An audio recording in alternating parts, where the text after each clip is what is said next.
night, in Texas, unseen forces literally scare a construction worker to death.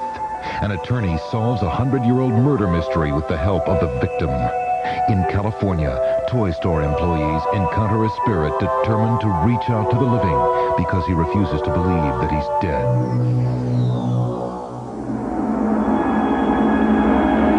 Reaching out from the world that lies beyond, they glide through the portals of our imagination.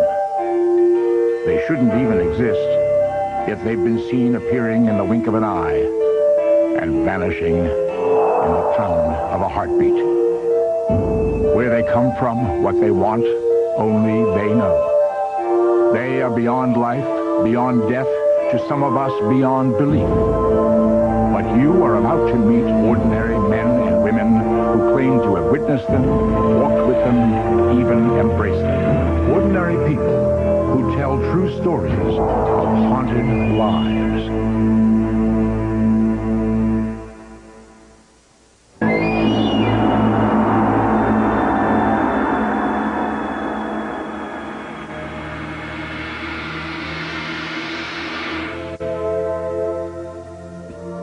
When one thinks of ghosts, one imagines ruined castles or a lonely graveyard in the dead of night. But recently, psychic Sylvia Brown investigated a series of hauntings in a most unlikely location, an ordinary toy store in Sunnyvale, California. This is a place in which they had lost, or reportedly had lost, 6 managers. So out of desperation, they called me and said, would you please come in because we think we have a ghost. It's a story of unrequited love, and not like some of the violence we see at other, let's say, ghost stories. It's sad, it's tragic. It was the new frontier of California, barely tamed by farms and orchards. The year was 1881, the season, spring. Johnny Janssen was a barely literate, emotionally disturbed farmhand who lived for just one thing, his desperate love for his employer's daughter. Elizabeth. Yanni, you have to stop writing me these letters. I don't mean to upset you. You have. And if I told my father, he would ask you to leave. But I love you. And I love someone else. I know I'm just a caretaker. I don't have very much to offer, but what riches I do have are in my heart. I don't love you, Yanni. You have to understand that. I don't mean to hurt you, but I'm getting married in 6 days, and it's best that you forget about me. Bye. Wait, you don't know me. You barely knew I existed till I wrote those letters. How do you know you don't love me? I feel nothing for you. I won't rest until you marry me. Elizabeth, don't go.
Time passes, as time will. What was once an orchard became a busy toy store, filled with the sounds of laughter, the hum of cash registers, and the presence of something else. Something that cannot easily be put into words.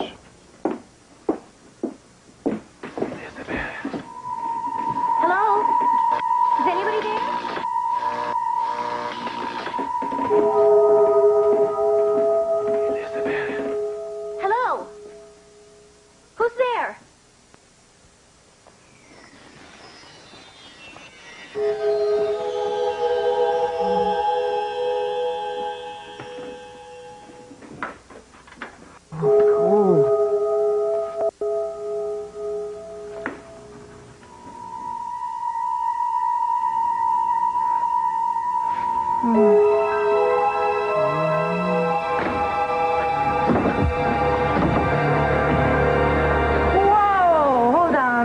fire? There's something back there. Where? In the storeroom. It touched me, and it said something. Oh, what touched you? Excuse me, are you the manager? Yes. There's something wrong with your bathroom. The water comes on by itself. I turned the faucet off, but it came back on again. I think you need a plumber. Oh, I'll call one right away. Thank you. May I please have the rest of the day off? Oh, whatever it is that scared you back there, I'm sure there's a logical explanation for it. Come on, I'll show you.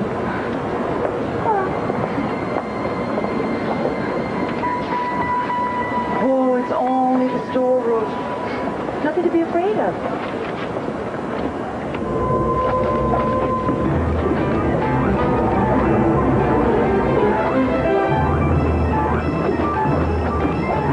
Okay, guys, we got a little problem. So I am putting the storeroom off limits for the next couple of days. Rumor has it there's ghosts in the storeroom. Welcome to Ghosts R Us.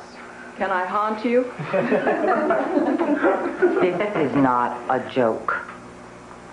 And if you go around saying that there's a ghost, then we're liable to lose all of our customers. So until I can figure out exactly what this is, it's business as usual. Okay?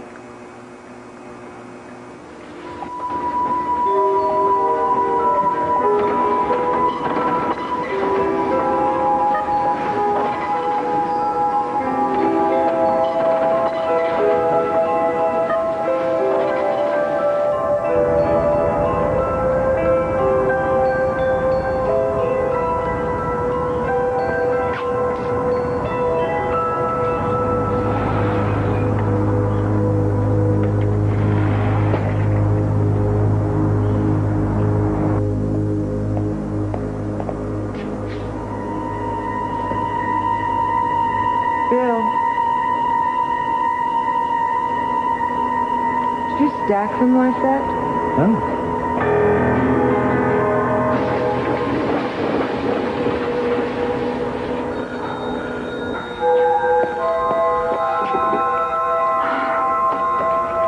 Toys R Us.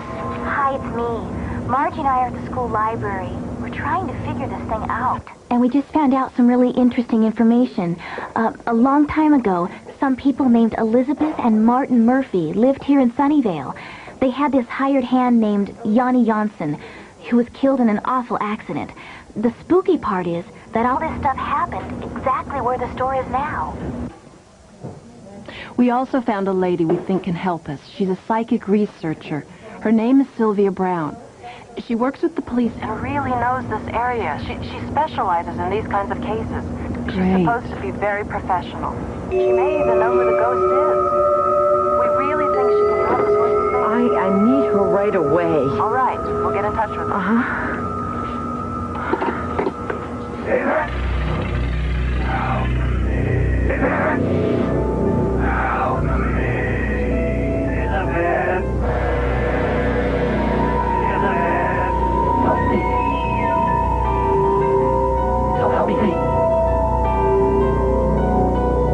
From what I can tell, this has all the signs of a real haunting. What exactly is a haunting?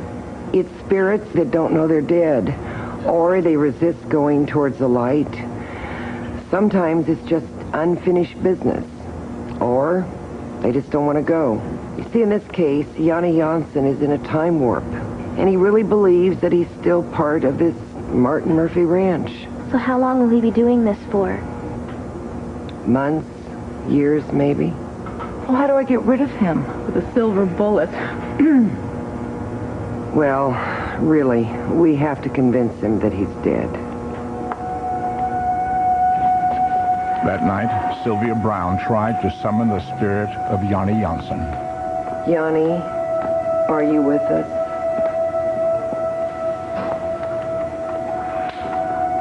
Yanni, can you hear me?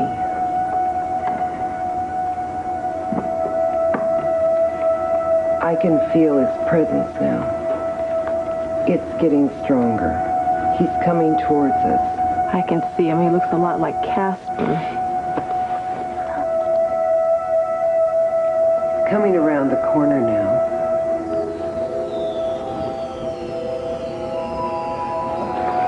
Hello, Yanni. come closer so we can see you.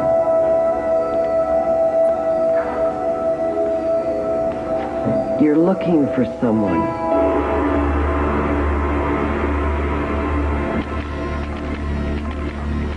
Her name is Beth.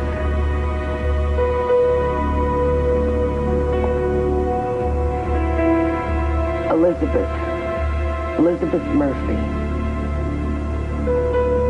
Is this Martin Murphy's wife? No. This is his daughter.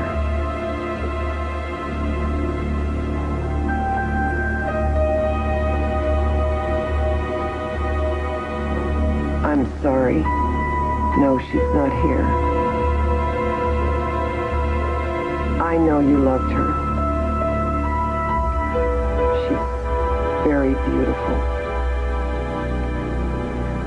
Yes, I know how you can find her. She's on the other side. She's gone towards the light. You have to go towards the light, Yanni. You have to go towards the light to find Beth. Yanni, go towards the light.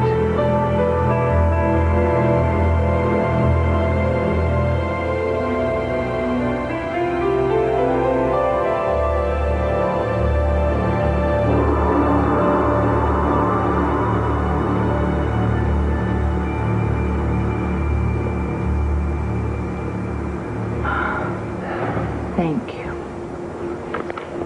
Hopefully he's gone. Good job. Good night. Good night, good job. Hey, drive safe now, okay?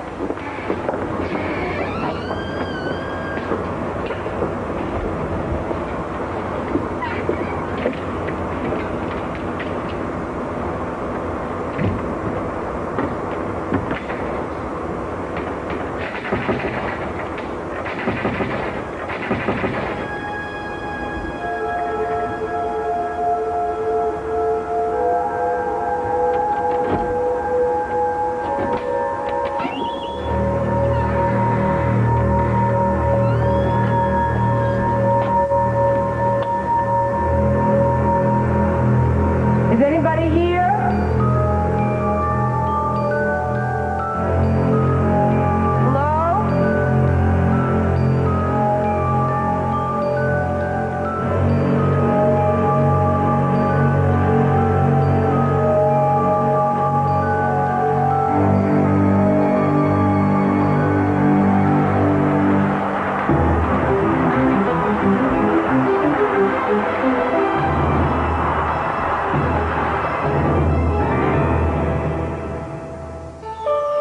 Yanni's appearance in the 1982 seance, as evidenced by this famous infrared photograph, was not his last haunting. In January of 1991, we revisited the Sunnyvale Toys R Us, where employees past and present gathered to talk about their experiences in the intervening years. I heard my name being called. And, I listened again, and I turned around, and I couldn't see who was calling me. And I said, wait a minute, she's not even working today.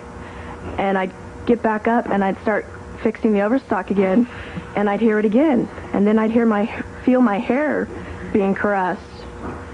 And I just, ugh. And the one little teddy bear, instead of just falling down like it normally would, went out into an arch down to the floor. And I said to the manager, "You say what? Did that frighten you?" And he said, "It sure did, Put."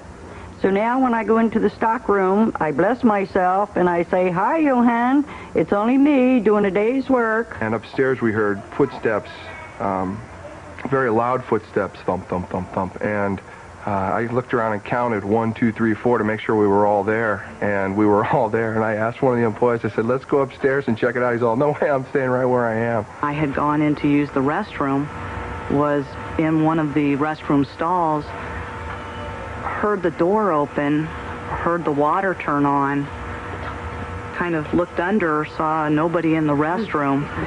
The water turned off, the door opened, and I refused to use the restroom the rest of the 6 weeks I was here. Someday, of course, he will leave. Maybe Beth will come for him. Some loving entity will grab him. He'll go on to the white light, but until that time, he still walks up and down these halls looking for his lost love. When we return, a ghost helps to solve the mystery of her own murder.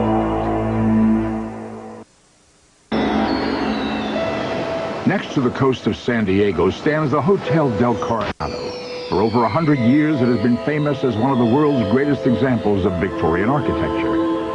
But since 1892, there have been reports that the ghost of a beautiful young woman named Kate Morgan, an apparent suicide, haunts the hotel.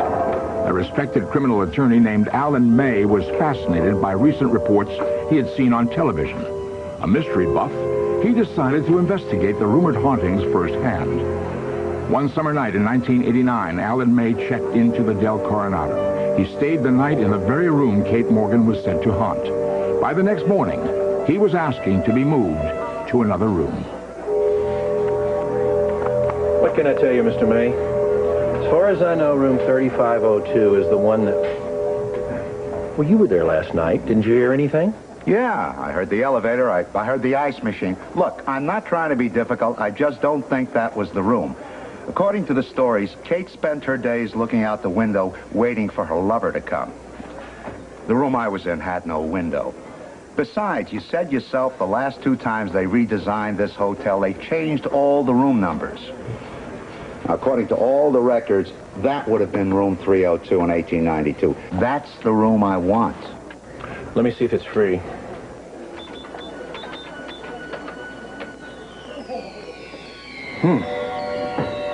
This is very strange. According to the computer, room 3312 is out of service. Is it supposed to be out of service? No, it's not. You want it? Yeah. In my line of work, gut feelings are very important. You have to trust them. You find yourself looking at people and objects and just knowing something about them. I wouldn't say that at that moment I believed that the room was haunted, but I did have a feeling that, haunted or not, this was Kate Morgan's room. This was where she was staying on the night she killed herself. At first, nothing unusual happened. At first. Hi. Hi. Any messages for Alan May in 3312?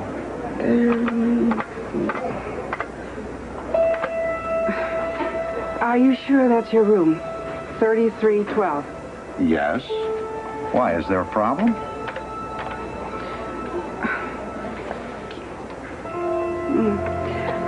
The computer says you've checked out, but that room's out of service. What can I tell you? I'm here. I'm sorry about this, sir. I'll take care of it immediately. You have no messages? Thanks.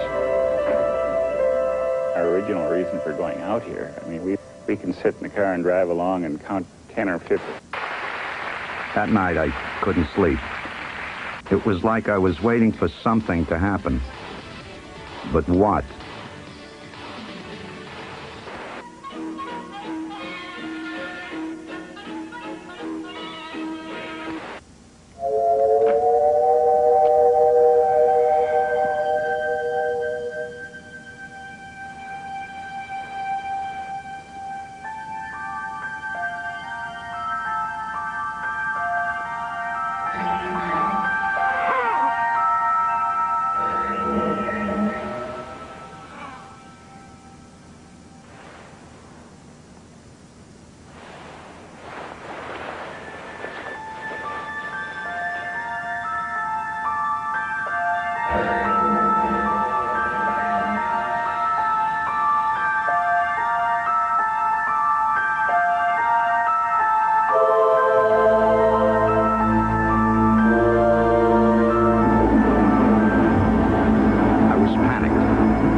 needed a witness. Stop! Stop! Stop! What's wrong? Just follow me. Come on.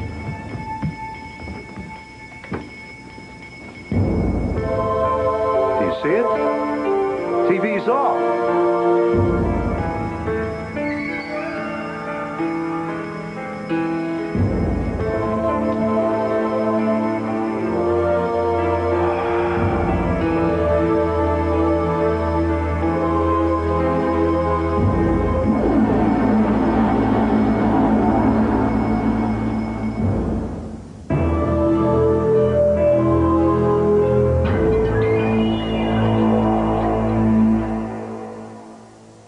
Television compelled him to find out more about Kate Morgan's life and death. A strange calm came over me. It was the kind of feeling I get when I've just agreed to take on a new case. To my surprise, Kate's paper trail still existed, and it told a very curious story. Kate was married and deeply in love with a handsome con man named Tom Morgan. How many cards would you like, Mr. Fairchild? I'll take 3. Posing as brother and sister, the two traveled around the country, never staying in one place for long, for good reason.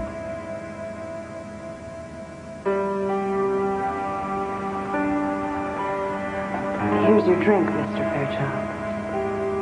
Thank you, Miss Bernard. And here's yours, Charles. I put in 3 pieces of ice, just like you wanted. Thank you, Lottie. Your sister's very lovely, Bernard.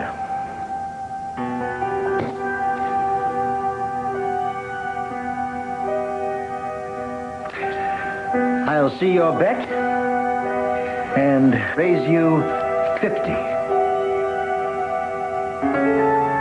I think you're bluffing, Mr. Fairchild. I'll see your raise. Call.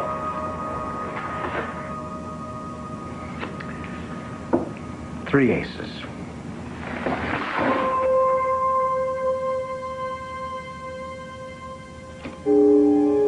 Full house.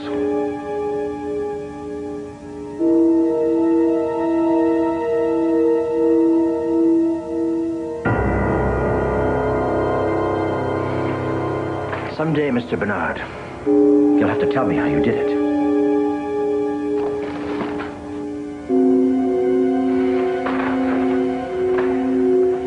Night, Miss Bernard. You're a hell of a card player, Mr. Bernard.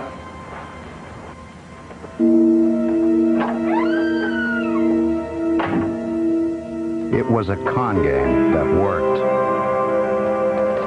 But Kate wanted something more. You know what I'd like most, Mr. Morgan? I'd like someday to be able to wear my wedding ring out in public. You will, Kate. If we keep scoring like this, in a few years, we'll be able to retire. Actually, I was thinking maybe I'd retire a little earlier than that. I'm pregnant, Tom. You can't be. Well, I am. Your job is to take their minds off the game. Nobody's gonna look twice at a pregnant woman. This ruins the whole scam.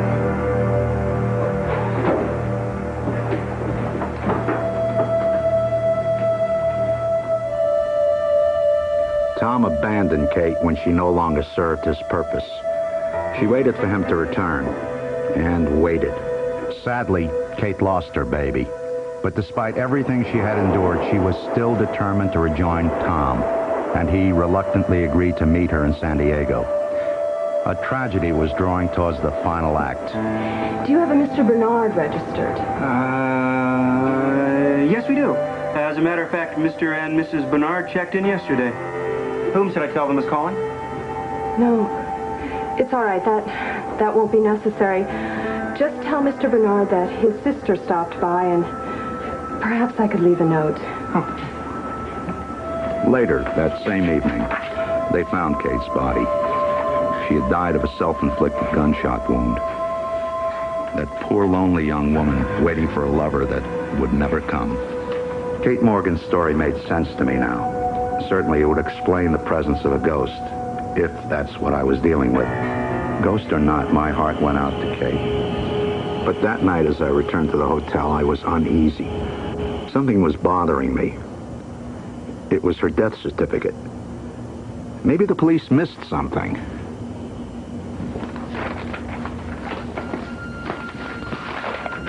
The police had missed something vital. The gun that Kate had supposedly used was a .44 American Bulldog. Yet the slug taken from her skull at the autopsy was a .38, a much smaller bullet. At that moment, I felt I was close to solving the mystery.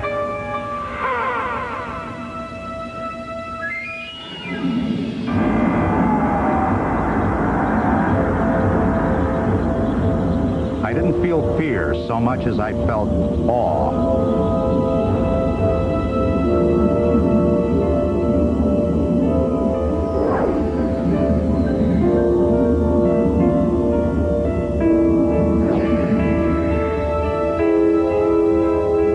It was my room, but not my room.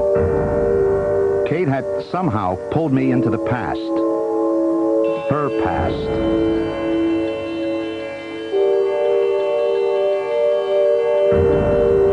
Kate obviously wanted to show me something. And I had no choice but to follow. As I left the room, it was as if I were there, but not there. How can I explain? It was like, I don't know, like sleepwalking on the stage of some bizarre play. All I could do was watch as the events unfolded. I got your note, Kate. What do you want? I thought I wanted you. I don't anymore. What do you want, Kate? You want money? Is that it? You want a divorce? You can have it. Just tell me what you want, Kate.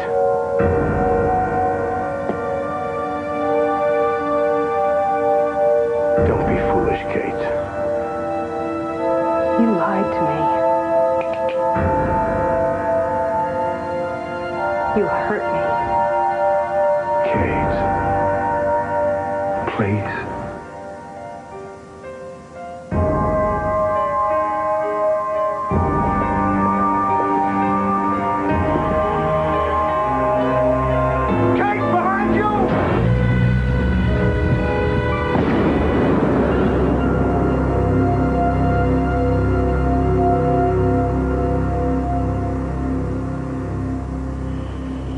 Tom picked up Kate's gun and fired it into the dirt of the potted palm on the landing. He placed the gun in Kate's hand and walked away. He just committed a perfect crime. Everyone believed that Kate Morgan had killed herself. That is, until 98 years later, when a skeptical attorney took up her case. But I couldn't help but wonder, why me? Why had she summoned me to solve her mystery? If Kate knew, she wasn't telling. Weighted down by the tragedy he had witnessed, Alan May decided to tend to Kate's grave. He had purchased a headstone so Kate would not be cast aside in death as she had been in life. Later, Alan would discover that Kate Morgan had an earlier child who had survived. Unable to care for him, she'd left him in the home of a close friend, a San Francisco reverend who then raised the boy as his own son. And amazingly, that reverend was Alan May's own great-grandfather. Though Alan May's experience with the ghost of Kate Morgan seems too incredible to be true, his credibility as a witness appears to be undeniable. For the last 18 years, I've been a practicing attorney here in California, so this whole metaphysical experience is very bizarre to me. It's something I've never believed in before. I believe in it now, though, because not only did I have the experience of seeing what I saw, but I've got 4 or 5 witnesses who also saw it too, so I have to come to the conclusion I wasn't incompetent or non-compos mentis, but I was seeing what I saw. This Texas field is all that remains of the Metz Elementary School. Though quiet today, not long ago ghosts were said to walk this place, Ghosts that may have claimed a human life. When we return, the story of a terrified construction crew who led haunted lives.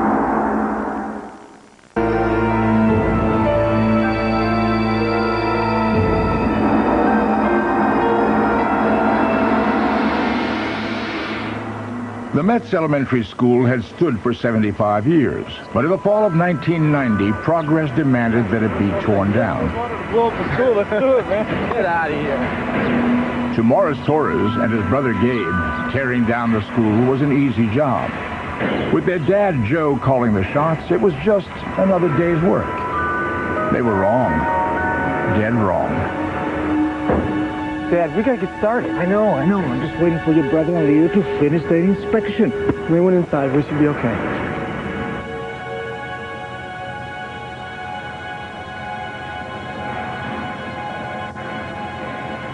Looks like everything's ready. All right, then. Let's go tell your dad to get started. What was that? Sounds like kids. What the hell are they doing here? Didn't you have a childhood, Leo? Deserted buildings are great. You can hide and seek in them, or go treasure hunting, or even looking for dead bodies or gold. Yeah, well, I had a childhood, but I knew a hell of a lot better than to hang out in a building that was about to be torn down.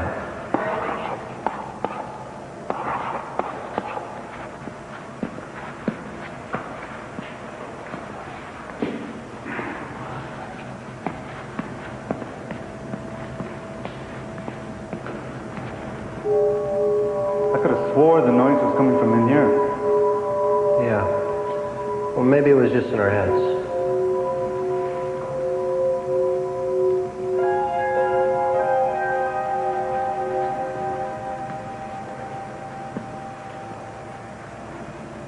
How do we, Joe?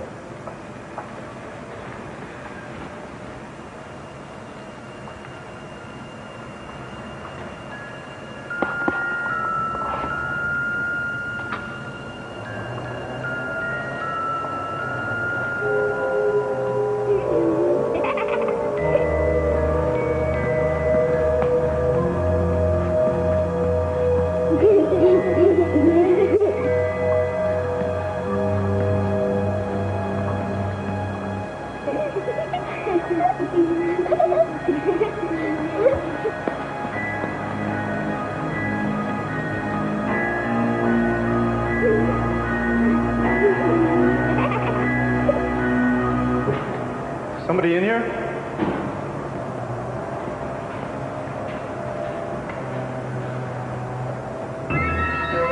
Hey, kid. What are you doing in here?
Give me a break, Leo. Look, Joe, I'm serious. Gabe heard it too.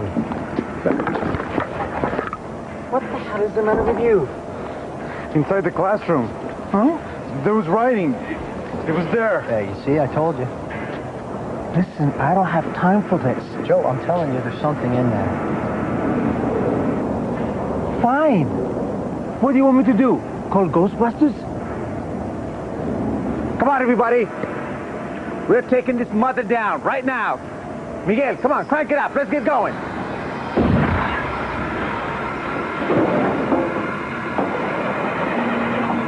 I don't know what happened. We'll try it again. Morris, get you back onto that other piece. Come on, hurry up.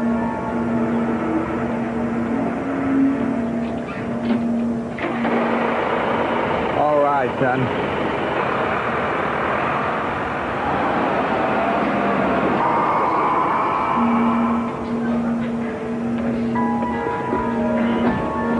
I'll go make a phone call, get someone down here to take care of this. Where's my watch stop? I'm losing my shirt on this job. What else can go wrong?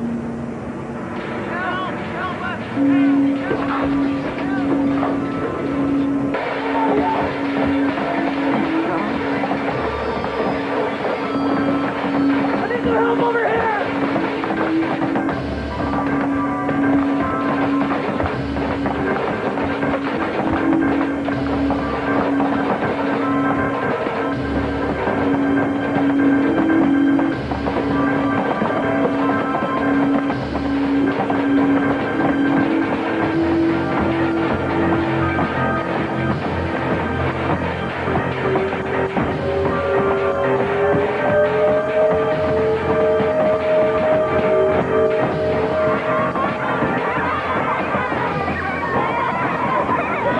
Here they are.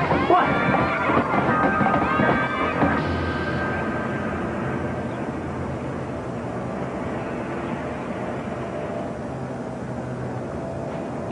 The dancing ladder and all my heavy equipment going down at once drove off half my crew. And it wasn't over.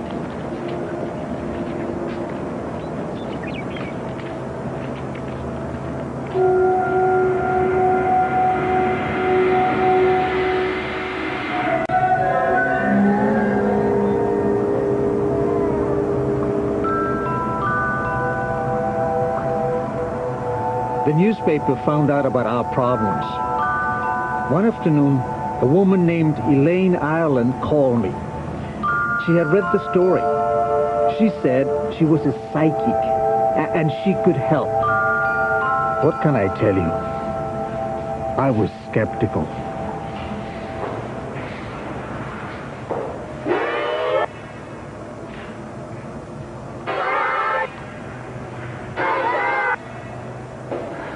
Can you actually hear them? Yes, they live here. This is their home. Are they trying to scare us? No. I hear laughing and singing. These are happy spirits. They were fed here, they were loved here, they were protected. This is their home. There's nothing but positive energy here. So, what do they want? Mr. Torres, it's obvious what they want. They don't want you here. They don't want us here. They want you to go. To go? Yes, to go. How would you like it if someone was destroying your home? But lady, there's nothing we can do. We got a job, and we have to do it. I know, Mr. Torres, and I know you don't believe in the spirits, but they're here, and they intend to stay right here. Maybe I should have listened. The next day, even more guys left. But what was I supposed to do? It was a job, and where I come from, you don't say no to work, ghosts or no ghosts. I was ready to try anything. I even brought in a community religious leader to perform an exorcism.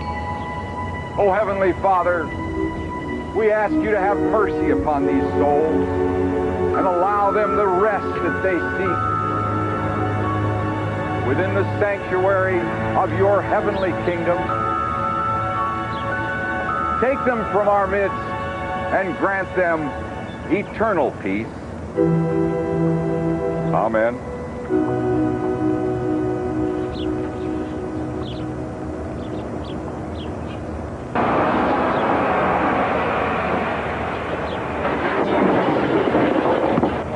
The exorcism seemed to work.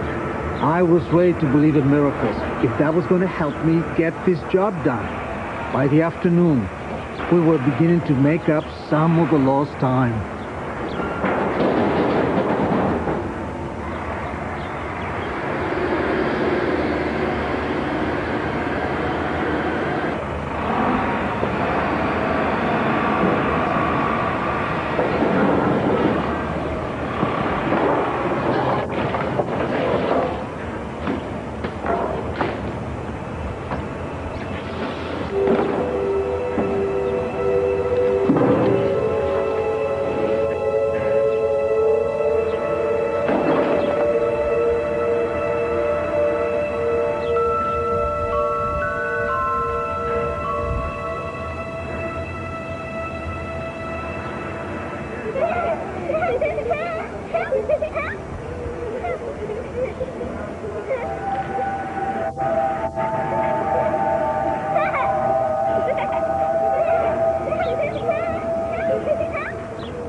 What do you think? Can we catch up with ourselves? Oh, it's not impossible. We can get part of the crew back by tomorrow. I'd even bet on it. All right? Thanks, Leo. Mr. Torres, I got trouble. What's the matter with you, Otto? I told you Morris would help you demolish that wall. No. That ain't it, Mr. Torres. I mean, I can't go back out there. Otto, we still care of those ghost things? They're gone. No. I can't go back. I got a feeling if I do, something terrible's gonna happen. Yeah? Well, if you don't go back in, something even worse is gonna happen to you. You'll get fired. Now, please listen and try to understand. We are running behind. I need you. But Mr. Torres... Otto!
Now, all that remains of Metz Elementary School is a vacant lot and many unanswered questions. After the job, Joe Torres dug up one of the trees from the school and planted it in his daughter's front yard. Several days later, his son-in-law called to say that he heard voices coming from the tree. They were the voices of children, singing and laughing. Well, I was never one to believe in ghosts or spirits, but since I got reports and my equipment went down and my superintendent's wife stopped and his pickup wouldn't run and walls falling the wrong way, and my son bringing it to my attention that they've heard and felt and experienced some noises in there, and I began to think otherwise. When I was downstairs too working in a restroom between two narrow walls, cutting pipes, a cold breeze went through me, and it kind of scared me for a while. You know, my brother's here sweating, and I'm up here getting all cold, and it scared me. I just walked right out and try to see what's wrong with me, and I don't know what went on. But that cold breeze stayed with me for about 20 seconds. They both got me to thinking about, are there really ghosts in here or not? And that still runs through my mind now, and I don't know what to believe anymore. There was a sadness that last time I was there. I think we trampled where we didn't belong without their permission. These children demanded attention, and they certainly got it, these spirits. There are at least 20 new believers and people with new respect for the spirit world. They're planning to build a new school there, of course, and I just wish them luck. I hope they don't go through the same experience that I did, and I just hope they have better luck than I did. Tonight, we've seen three very different kinds of ghost stories. What compels these haunting events? Why do ordinary men and women experience such extraordinary things? All that we know for certain is that there are many other tales to be told. Strange tales of haunted lives.